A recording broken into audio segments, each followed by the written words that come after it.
Hey, remember back when you were a kid how you were told never to play on the train tracks? Guess what you really shouldn't do here in this game?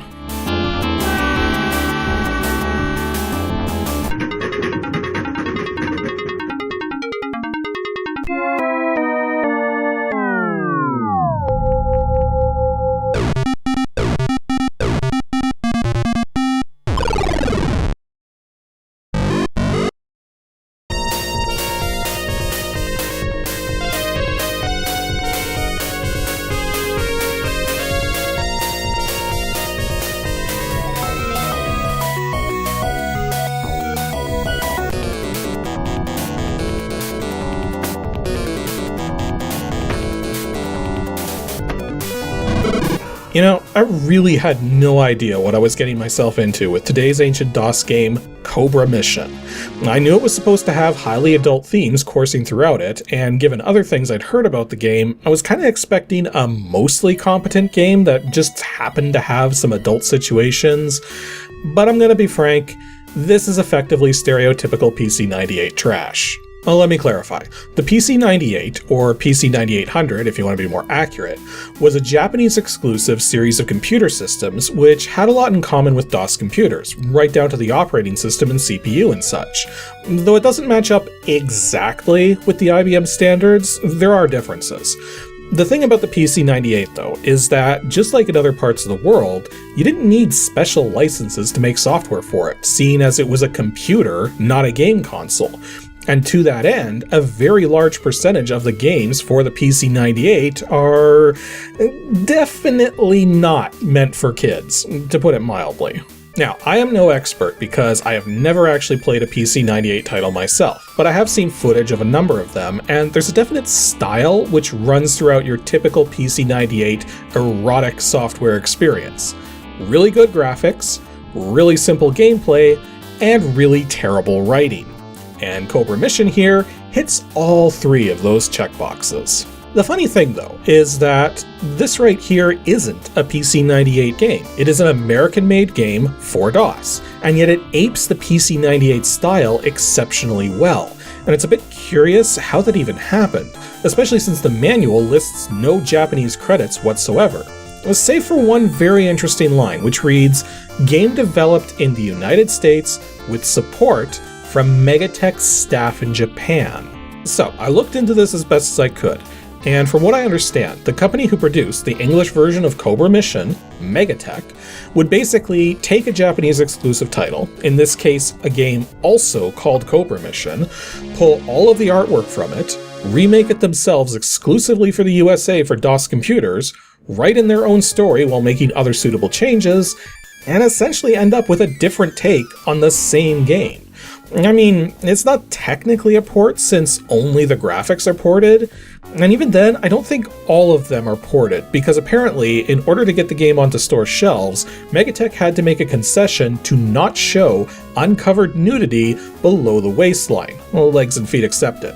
And even then, I have no idea if it was actually on shelves or not, or if it was one of those things kept behind the counter where you had to ask for it by name to acquire a copy. To make the story of this game's existence just that much more convoluted, I'm about 95% certain the original PC-98 game this one takes after was itself meant to be a cash grab on the extreme popularity of a particular Japanese franchise known as Space Adventure Cobra. Now, if you've never heard of the Cobra franchise, then I don't blame you. It never really left Japan to any huge degree. But it originally debuted as a manga in 1978 and inspired many things following. Now, heck, one of my favorite anime series, Outlaw Star, is itself blatantly inspired by Cobra, and I didn't even know that until I learned about Cobra many years later. The thing is, though, that the Cobra franchise is brimming with innuendo and nudity, and Cobra Mission here, which has nothing to do with the Cobra franchise, decided instead to cross the line between innuendo and XXX, and I'm pretty sure the intent by the original game's Japanese developers was to capture interest through name recognition and brand confusion. Which might explain why said developers only ever seemed to make that one game and then were seemingly never heard from again. Unlike MegaTech, which actually managed to release a few games like this one before going under.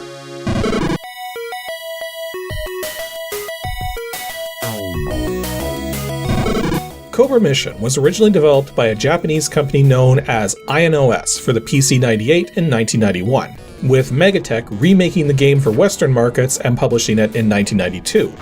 And it's effectively a one-player role-playing game. Now in terms of video, it's one of the very few games out there to not only support VGA 640x480 16-color graphics, but it also looks its best in that display mode, as the EGA 640x350 mode lacks color depth and is somewhat stretched out, while the MCGA 320x200 256 color mode is both stretched out and has that jagged look of a low-res thing trying to emulate a high-res thing. Also, despite running in 640x480, the upper 40 pixels never have anything rendered into them, so I've cropped them out of the video just to fill out the screen better. Now in terms of audio, it supports a decent array of sound devices for the time. As for its current release state, and given the nature of this game, it should be no surprise that it never had a digital re-release, but it also sold a very paltry number of copies. As such, it's both somewhat rare and incredibly expensive. I mean, cripes, the 5 floppy disks alone tend to sell for around $300, to say nothing of the game being fully boxed. So here's a quick little shot of the boxed copy I was originally sent a little over a decade ago. There's not even that much in here. I mean, you take the slipcover off, and all that's inside the box are the 5 floppy disks, which are apparently worth their weight in gold, the manual, which has the copy protection code sheets printed inside, and for some reason, 2 product catalogs, which I find kind of weird given how few games MegaTech actually released. Until you read through these catalogs and realize each game has 3 or 4 pages dedicated to it, and the order form also includes things like posters and t-shirts. I guess if you really wanted to make it public knowledge that you're into kinky video games, but hey, you do you. So the story for this game is pretty much just hot garbage. You play the role of a private investigator known as J.R. Knight, who grew up on a fictional small island just south of Florida called Cobra, a place so remote and small that even though it's owned by the United States, they pretty much ignore everything happening on it. Now living in Florida proper, JR had just gotten back from a case when he sees his answering machine blinking and finds out that an old sweetheart he grew up with, Faith Watson, has left a message urging him to return to Cobra Island because multiple women have gone missing and the mayor seems to have either lost control of the situation or just doesn't seem to care. The game then starts up proper, walking down a bridge and deciding to take a look through a telescope on the bridge only to, I'm just gonna censor the heck out of this entire scene. Following this though, JR gets ganged up on and he uses the last of the ammo for his gun to get out of the situation.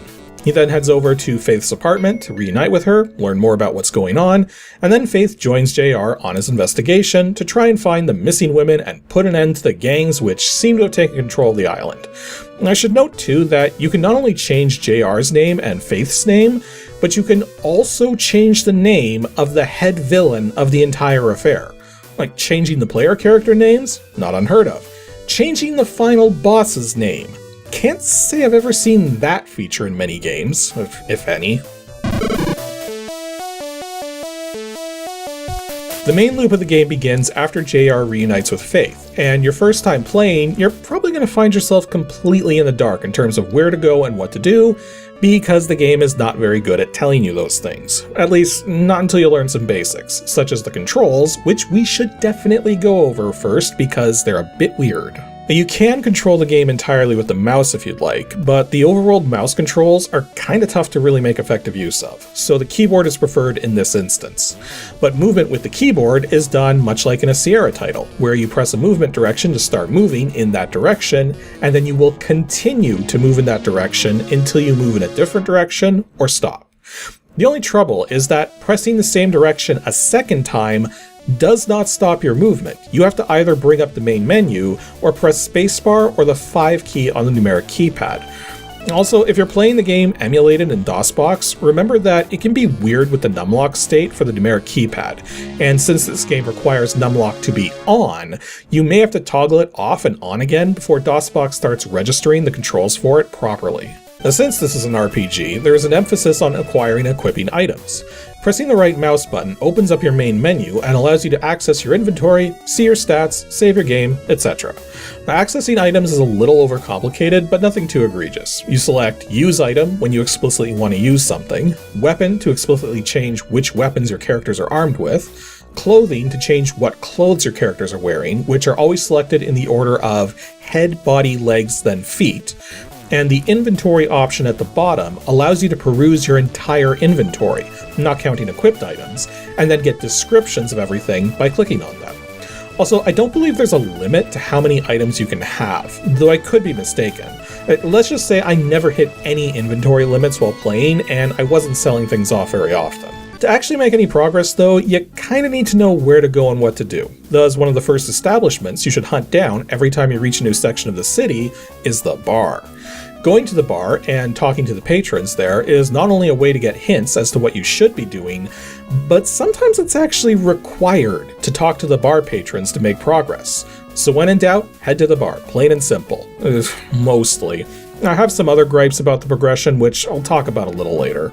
Fortunately, it's possible to acquire maps of the various parts of Cobra Island. The first couple are obtained by enlisting in the local rocket delivery service and running deliveries, which is also a good way to make some early game money since you initially arrive with only $50 in your pockets. Now, as you're running deliveries though, you're likely going to discover an interesting quirk about how this game handles finding items lying around. In most RPGs, if you think an item is hidden somewhere, you typically just press an action button of some sort while facing the thing you think an item is hidden within, and if there is indeed an item there, you pick it up.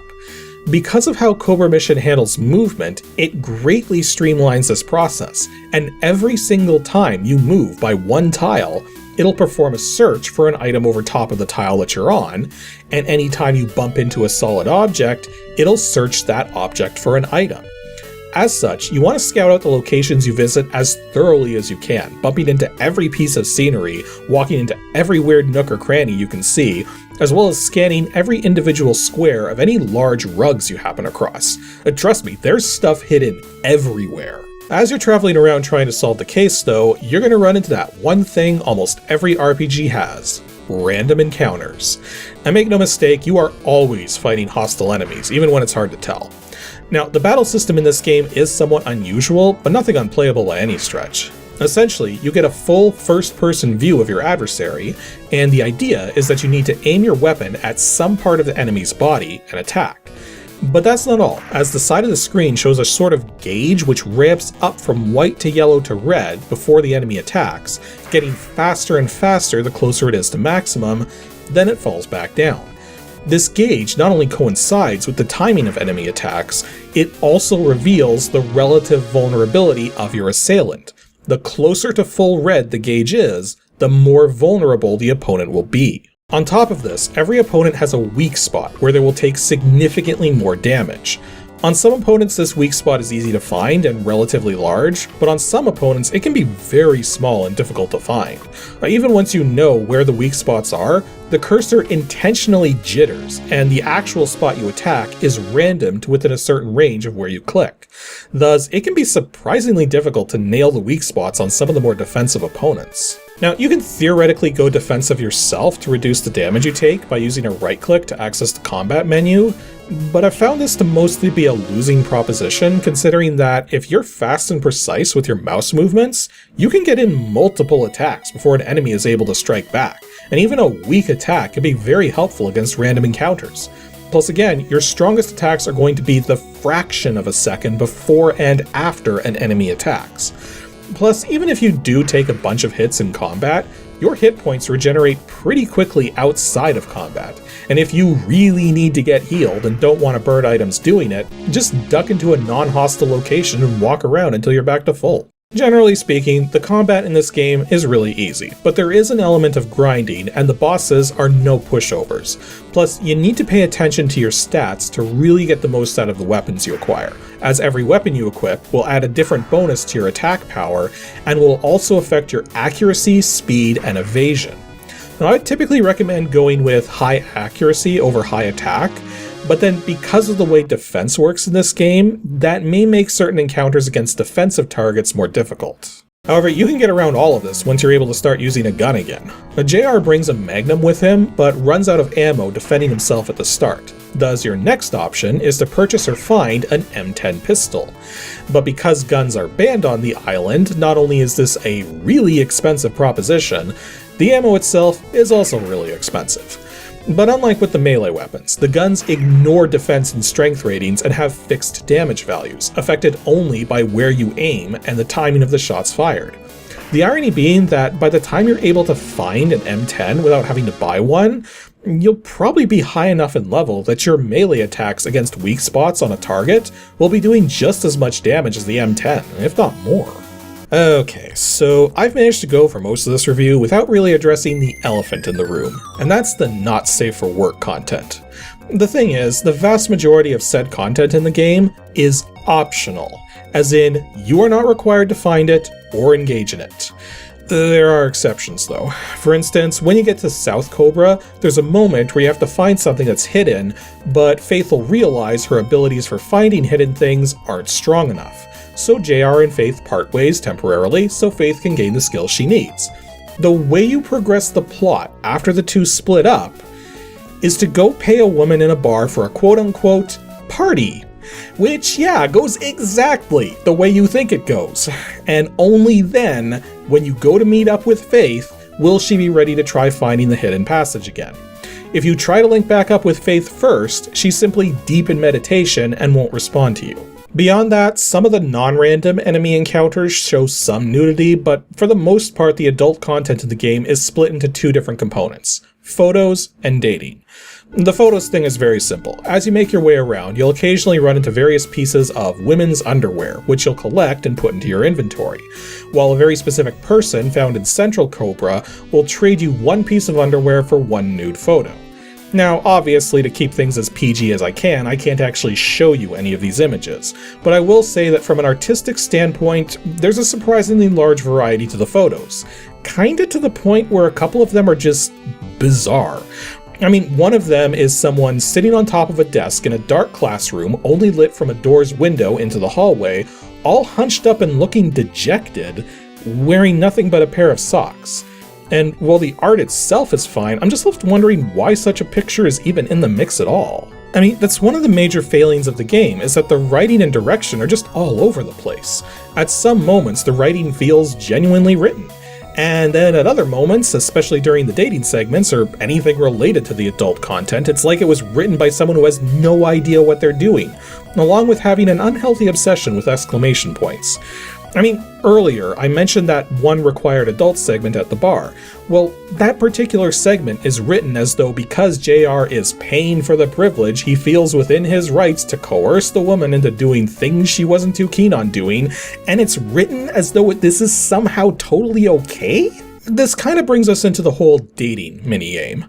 Basically, whenever you rescue one of the kidnapped women on the island, you get their phone number and are able to go on a date with them, which rapidly escalates, and it's then up to JR to properly, quote, turn on the woman in question by having the right tools and clicking on the right spots. Make too many mistakes and the minigame ends. Succeed and you get more artwork along with very graphic descriptions of the things which follow, which again aren't shown on screen because of the concessions MegaTech allegedly had to make for retailers to be willing to stock the game. Also, when one of the dating minigames concludes, it ends up breaking the windowing system slightly, requiring you to quit the program and restart it to get it all working right again. And speaking of bugs and glitches, there's plenty in the game, and most of them aren't really that big of a deal, but the one I find the most egregious is that the copy protection is broken. Now, one thing I do find interesting is that the copy protection only comes up anytime you're about to open a door, which is just moments away from triggering a boss fight. So you can actually play through most of the opening moments of the game without ever entering a copy protection code. However, the moment it asks you to look up a row and column on the copy protection code sheet, you'll look it up, punch it in, and 100% of the time, it'll fail. The manual even spells out exactly how to look up the codes, and no, it doesn't work. The reality of the situation is that some genius didn't understand the difference between an array starting at index 0 versus starting at index 1. Yeah, whatever code the game asks you to look up, look one row above that code, and that code will work 100% of the time. Thus, if it asks for code C23, as in column C, row 23, you actually want to input the code in column C, row 22. Freaking brilliant. Overall, Cobra Mission isn't really anything special. Its biggest notoriety is being one of the first anime games to show up in Western markets for DOS PCs, and for being an adult-themed game you could actually buy in stores for a period of time. Beyond that though, there's hundreds of similar PC98 games out there which check all the same boxes. So if you were a gamer in Japan who happened to own a PC98 computer, Cobra Mission would have been competing against so many other similar games, it just wasn't going to stand out. Short of the name Cobra, which might have confused players into thinking it was related to the Cobra franchise when it really wasn't. Really, the game isn't terrible, and the core gameplay, while relatively easy, isn't bad either, but the writing sure isn't going to win any awards, and the naughty stuff is slapped in so haphazardly it might as well just not even be there. This game sold almost entirely on its novelty factor in the USA, so it's no surprise it didn't stick around long. Not to mention copies nowadays are stupidly expensive to acquire. I guess my final verdict is, if you like RPGs, don't mind adult themes and content, and get a chance to play it, then go ahead, give it a shot. But the reality is, the game does not have any staying power, and you'll probably get bored of it before too long. In terms of setting up the game in DOSBox, all you have to do is leave cycle set to auto, and the game should run perfectly fine. However, I did notice the digitized sound effects are considerably louder than the music, so you'll want to use the DOSBox mixer command before running the game to adjust the SB level down to something more tolerable. I went with a setting of 40 out of 100. Anywho, that'll be all for today's episode of Ancient DOS Games. Next up, 2 Saturdays from now, on July 26th, will be another standard review, episode 345. And we're going to be taking a look at a game where you technically have the ability to cast magic spells. Except the spellcasting mechanics present are potentially the most convoluted and the most unforgiving of any video game ever made. In fact, I'm about 99% certain there isn't a single other game in existence which does it this way. So be sure to stay tuned to find out which game decided to go right the heck off the rails in terms of spellcasting.